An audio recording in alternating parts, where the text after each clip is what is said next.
Hello everyone, my self सी ए काजल टेरोलिया।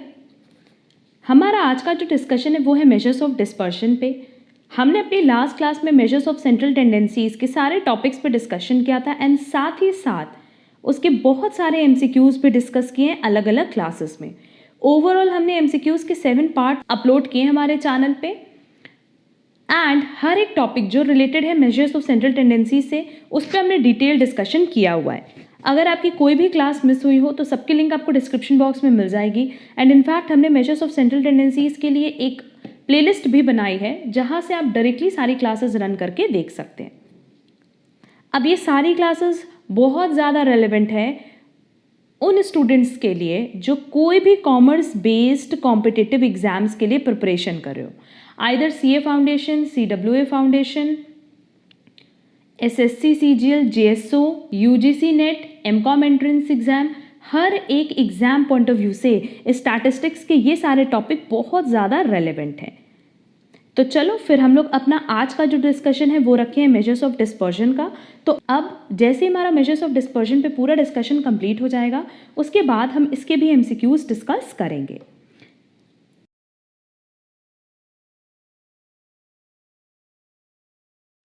आज का जो हमारा टॉपिक है वो है कि what is measure of dispersion और मीनिंग ऑफ डिस्पर्शन। देखो हमने यहाँ पे मेंशन किया है meaning of dispersion. The meaning of dispersion is scatteredness. Scatteredness का मतलब क्या होता है? जो दूर दूर फैला होता है, दैट इज स्प्रेड होता है और स्कैटर होता है। क्लियर? हम कह सकते हैं कि जो सेपरेटेड होता है या अलग अलग डायरेक्शंस में मूव करता है उसको हम क्या कहते हैं? स्कैटर्डनेस। तो मीनिंग ऑफ डिस्पर्जन, ये हम कह सकते हैं कि डिस्पर्जन को हम स्कैटर्डनेस भी बोलते हैं, स्प्रेड भी बोलते हैं और वेरिएबिलिटी भी बोलते हैं, क्योंकि सबका मतलब ही क्या है? जहाँ पे हमारा डेटा सेपरेटेड होता है, अलग अलग होता है और मूव करता है in different directions. It is a measure of variation of the items. यही अभी हमने बताया कि आइटम्स में क्या वेरिएशन है, क्या चेंजेस है, उसको कौन मेजर करता है? Measures of dispersion. आगे लिखा है, it helps in finding out scatteredness of individual items from N appropriate measure of central tendency in a given distribution. Simply देखो, डिस्पर्शन बेसिकली क्या होता है कि वो ये बताता है कि जो भी हमारे पास आइटम्स हैं या जो भी डिस्ट्रीब्यूशन में हमारे पास बेसिकली आइटम्स हैं वो हमारी सेंट्रल वैल्यू से या सेंट्रल टेंडेंसी से कितनी ज़्यादा स्ट्रेच हो सकती है या कितनी ज़्यादा डिफर करती है। क्लियर? तो डिस्पर्शन को अगर हम ओवरऑल क्रक्स के फॉर्म में बोले तो क्रक्स में यही है कि डिस्पर्शन के जो भी आइटम्स होते हैं वो हर एक इंडिविजुअल आइटम से जो कि ग्रुप का पार्ट है एंड सेंट्रल वैल्यू से जितना ज़्यादा स्ट्रेच हो सकती है, जितने एक्सटेंड पे डिफर कर सकती हैं, उसी को हम कहते हैं डिस्पर्शन। और इसीलिए डिस्पर्शन का एक और नाम है स्कैटर्डनेस और स्प्रेड। क्लियर? तो ये ओवरऑल डिस्पर्शन की डेफिनेशन थी। अब देखो, मीनिंग ऑफ डिस्पर्शन तो क्लियर हो गया। अब हम लोग चलते हैं कैरेक्टरिस्टिक्स ऑफ डिस्पर्शन पे।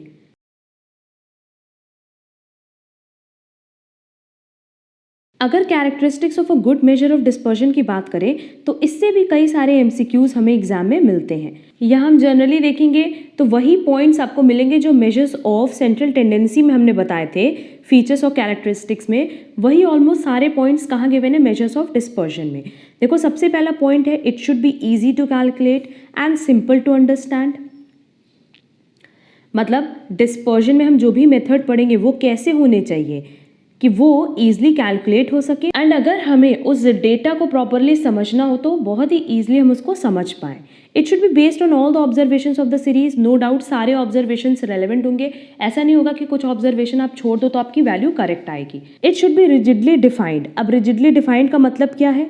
सिंपली कि अगर एक ही मेजर्स ऑफ डिस्पर्शन के लिए सीरीज हमारे पास दी है तो मेजर्स ऑफ डिस्पर्शन कि जब हम मेथड्स यूज़ करते हैं तो जो भी वैल्यू आती है वो बेसिकली रिजिडली डिफाइंड होती है। मतलब कि कहीं से भी कोई भी पर्सन उठ करके उस पर्टिकुलर सीरीज से अगर कैलकुलेशन करेगा तो उसका वही सेम आंसर आएगा। ऐसा नहीं होगा कि अलग अलग मेजर्स ऑफ डिस्पर्शन अलग अलग पर्सन कैलकुलेट कर पाएंगे। क्यों? क्योंकि जब फॉर्मूला सेम है तो नो डाउट हर एक पर्सन पर्टिकुलर गिवन सीरीज से जो मेजर ऑफ डिस्पर्शन निकालेगा वो सेम ही होगा। Clear? Next one is it should not be affected by extreme values, ऐसा होना चाहिए कि वो एक्सट्रीम वैल्यूज से अफेक्ट ना हो।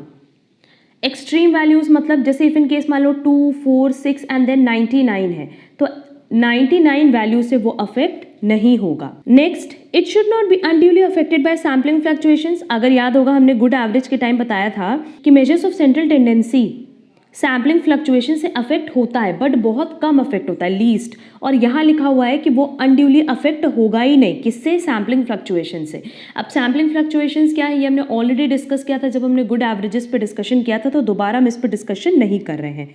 And last point is it should be capable of further mathematical treatment and statistical analysis, कि अगर हम मेजर्स ऑफ डिस्पर्जन कैलकुलेट कर रहे हैं तो फर्दर अगर हम चाहें तो उसमें मैथमेटिकल ट्रीटमेंट लगा सकें और स्टैटिस्टिकली उसको एनालिसिस कर सकें कि हम एक पर्टिकुलर सीरीज से जब मेजर्स ऑफ डिस्पर्जन कैलकुलेट करते हैं तो उसके बाद अगर हम चाहें तो हम उसको स्टैटिस्टिक्स पॉइंट ऑफ व्यू से एनालिसिस कर पाएँ।